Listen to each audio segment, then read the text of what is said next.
قل أوحي إلي أنه استمع نفر من الجن فقالوا إنا سمعنا قرآنا عجبا يهدي إلى الرشد فآمنا به ولن نشرك بربنا أحدا وأنه تعالى جد ربنا ما اتخذ صاحبة ولا ولدا وأنه كان يقول سفيهنا على الله شططا اللهم ارحمنا بالقرآن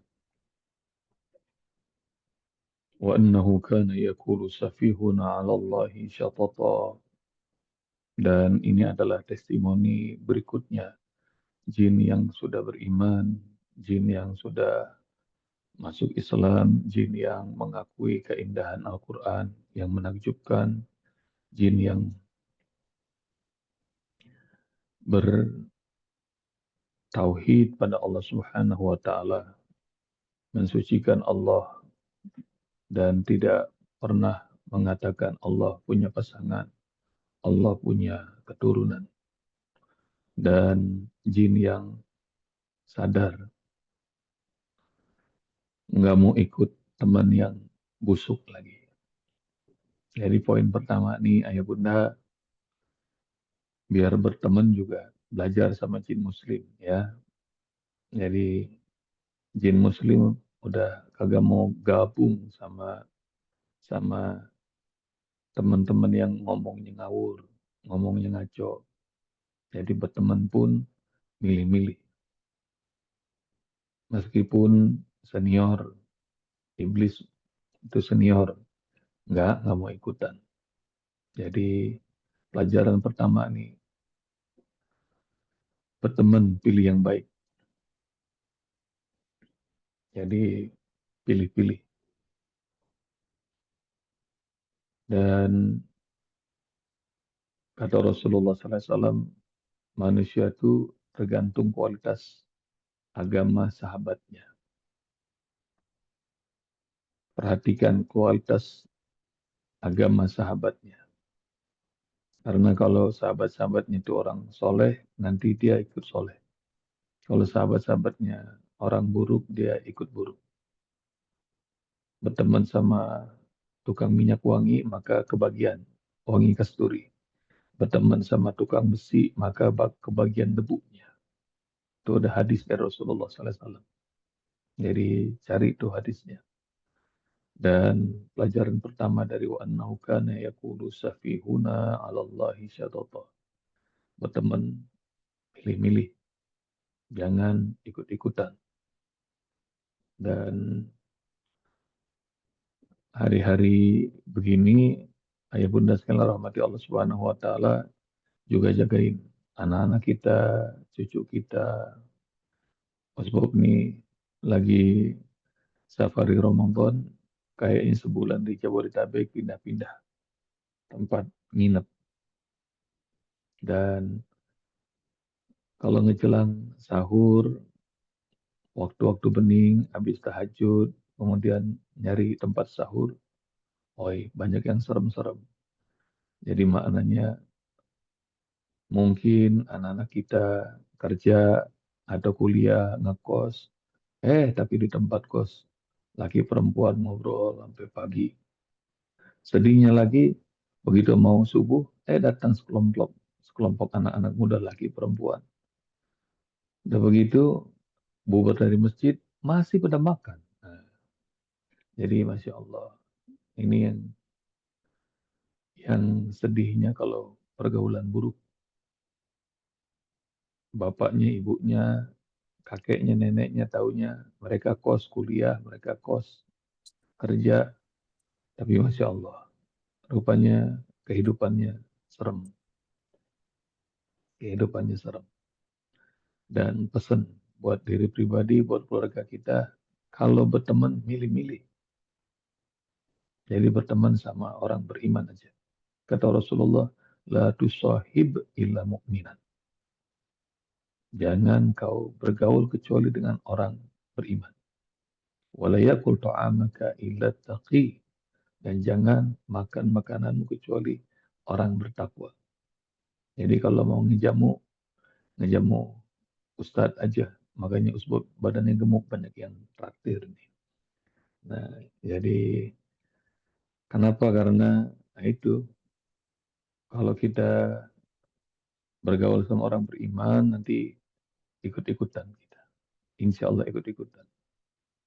Anjing bergaul sama Ashabul Kahfi aja ikutan masuk surga. Ikutan disebut Allah dalam Al-Quran. Dan di ayat 22 surah Al-Kahfi itu Allah sebut tuh. Meskipun kita nggak tahu siapa nama-nama Ashabul Kahfi itu. Tapi Allah sebut anjingnya 3 kali. Sayakuluna salah satu rabihum kalbuhum. Wa yakuluna khamsatun sadisum kalbuhum rajman bil ghaib. Wa yakuluna sab'atu wa thaminum kalbuhum. Mereka berkata jumlah mereka Ashabul Kahfi itu 3, 4 sama anjingnya. Jumlahnya 5 atau 6 sama anjingnya. Jumlahnya 7, 8 sama anjingnya. Allah sebut anjingnya 3 kali. Jadi maknanya meskipun ibadah kita biasa-biasa aja, iman kita tipis, ilmu kita nggak tinggi, tapi kalau bergaul sama orang-orang soleh, insya Allah nanti masuk surga. Makanya ntar mudah-mudahan karena Usbab ngelayanin, nemenin ayah bunda, ntar mudah-mudahan Usbab diajak kalau masuk surga. Amin ya rabbal alamin. Jadi ajak-ajak Amin. ya. Bunda Amin. ini jangan sendiri-sendiri aja ntar masuk Siap, insya pakai Allah, nengok Usbok. belakang. Ya Allah. Insya Allah. Siap. Jadi Jangan yang nyeret pertama terus, tuh ya, Bob. pelajaran pertamanya adalah berteman milih-milih. Jin aja berteman milih-milih. Masa kita bertemannya kagak milih-milih. Itu pelajaran pertama. Yang kedua, ayah bunda sekalian rahmati Allah Subhanahu wa taala, yang ngomong ngawur itu orang-orang yang bodoh dan ngomong kagak pakai dipikir. Dan sekarang ngomongnya nggak cuma sekedar verbal pakai lisan, pakai jempol ngomongnya tuh. Dan gampang banget tuh. Belum tahu urusan langsung komen, komen, komen. Dan nggak berasa dosa yang dibuat. Maka termasuk kualitas Islam seseorang, dia nggak bakal ngomong yang tidak bermanfaat. Min husni islamil mar'i tarkuhu ma la ya'ni.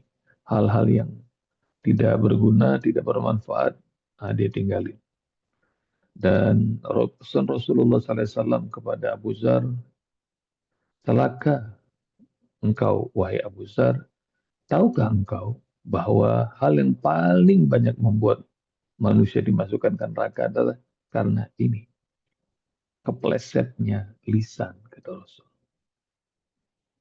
Jadi ayah bunda jangan ngomong sebelum mikir. Dan kalau belum tahu urusan lebih baik diam. Nanti cari itu ya.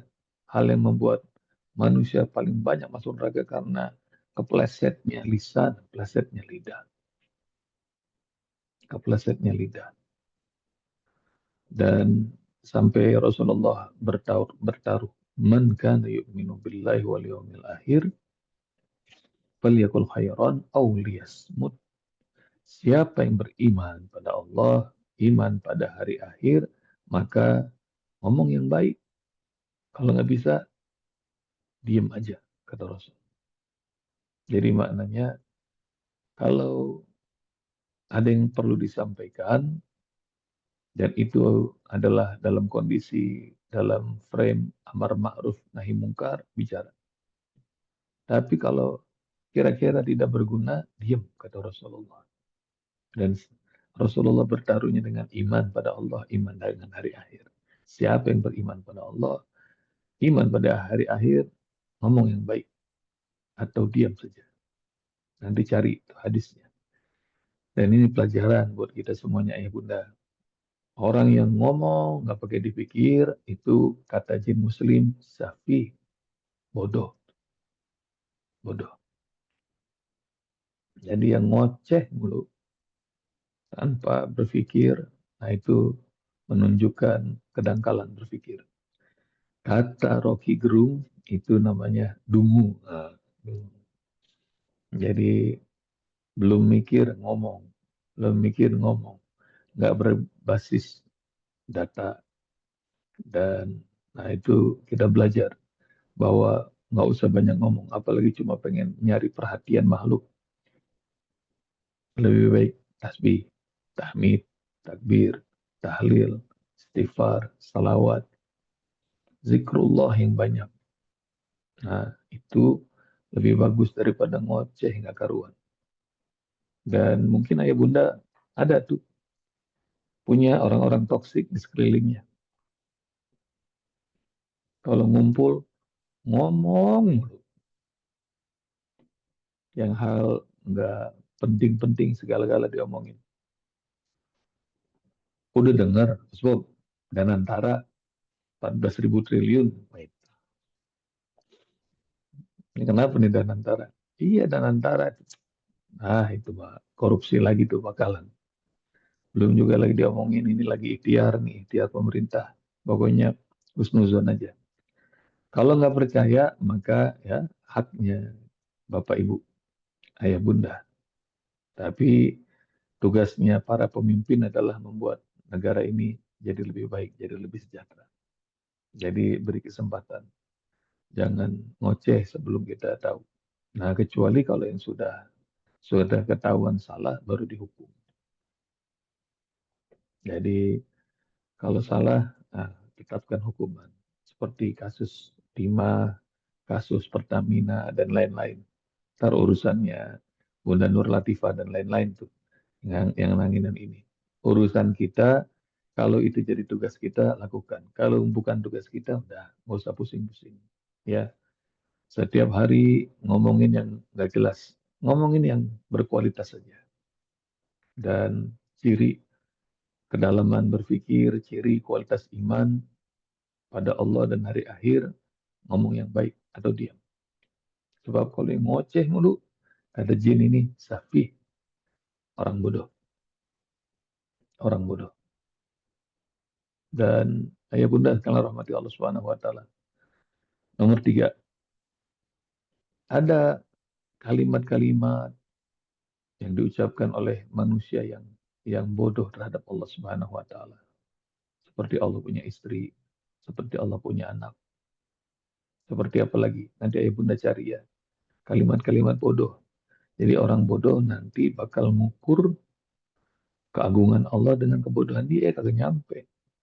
Salah satunya nanti seperti kami nggak bakal beriman Musa kepada Robmu kecuali kalau kami langsung melihat.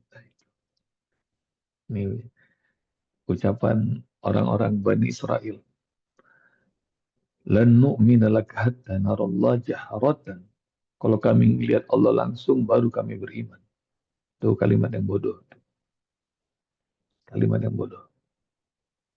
Ya bunda, kalau ya bunda menerima paket, ya bunda pasti tahu tuh.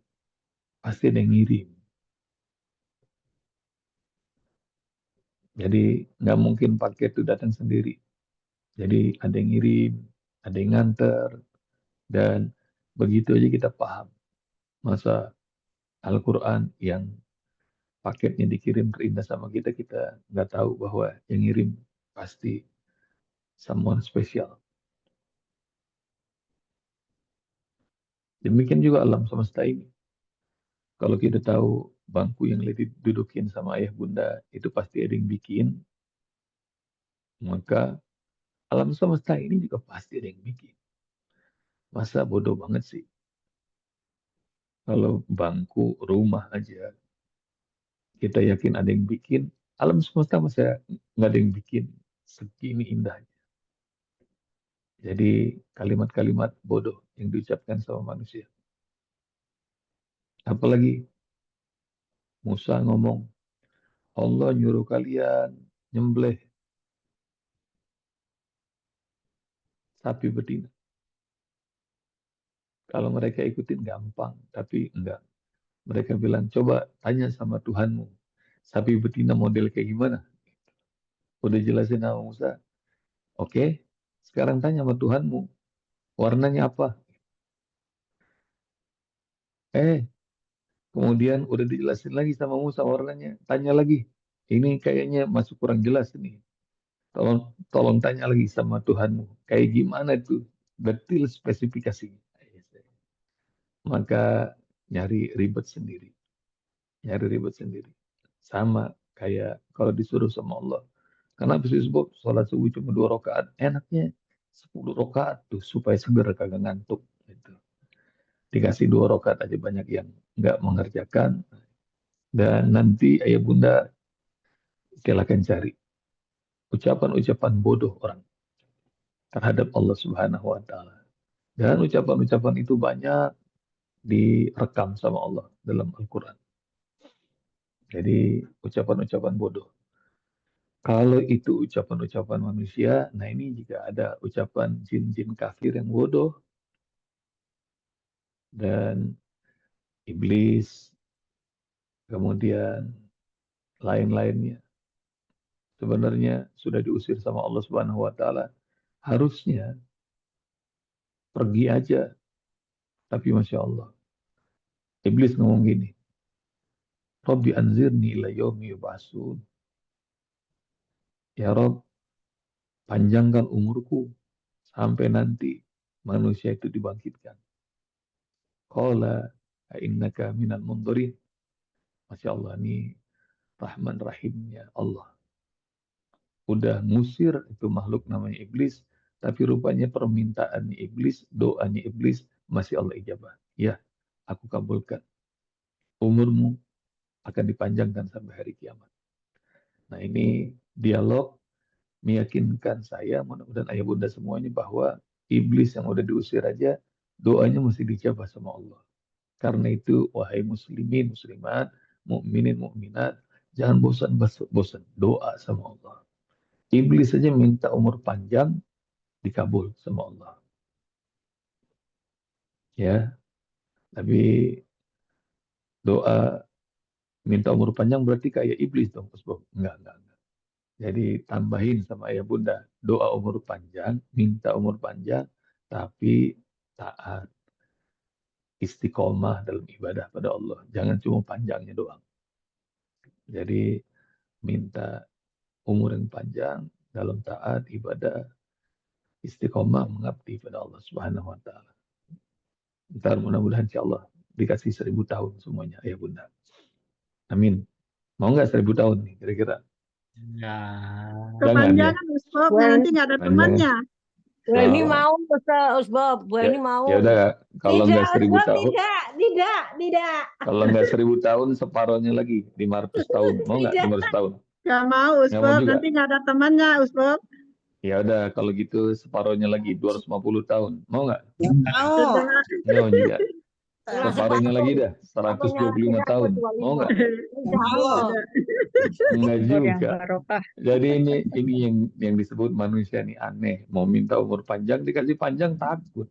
Jadi rupanya bukan umur panjang, umur yang berkah yang kita pengen. Yang Ya. bermanfaat.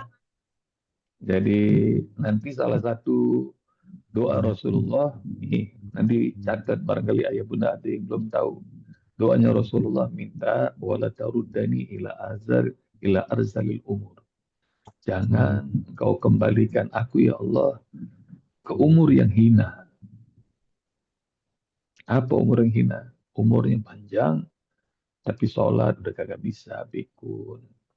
Kemudian banyak sakitnya, ngerepotin orang. Itu disebut umur hina. Jadi Rasulullah wafat dalam kondisi masih sehat, walafiat, segar bugar.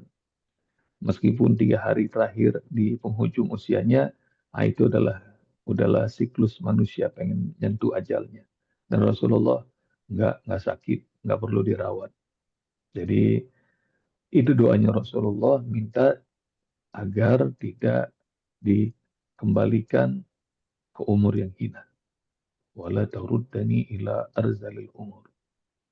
Jadi Enggak, itu nggak minta umur panjang. Jadi mintanya umur yang berkah.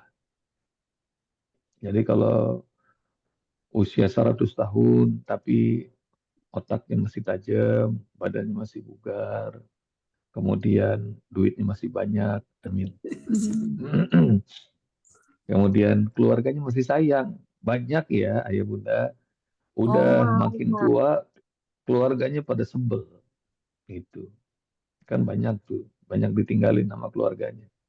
Nah ini, jadi minta sama Allah bukan umur yang panjang. Sebab itu tuh permintaannya iblis, doanya minta agar umurnya panjang sampai hari kiamat. Dan Allah ijabah.